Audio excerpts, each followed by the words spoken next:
Allah in kullum kuna nuna cewa sai shi to zai buku, amma in kuna nuna kuma za ku iya sai bar ku taɓa, kuma in Allah ya bar ku ba za ku iya ba.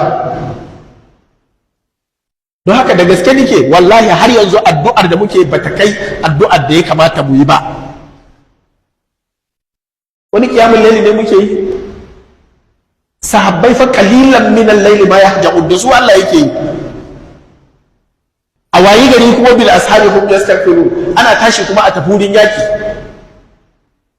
kuma a je a yaki wani lokaci ma a cikin azumi, a tsakiyar azumi ba aka je aka yakin Badar, a cikin tsananin zafin rana aka tafi Uhud, alladhina tabauhu fi sa'atil usra.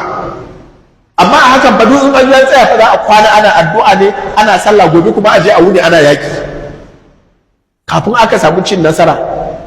Mu yanzu ba a ce mu je yakin ba, amma ku yi addu'ar kawai ta gagare mu. Wallahi jama'a mu yi addu'a, ba ma da wani makami da ya wuce waɗannan abubuwa guda biyu inda ya addini ne.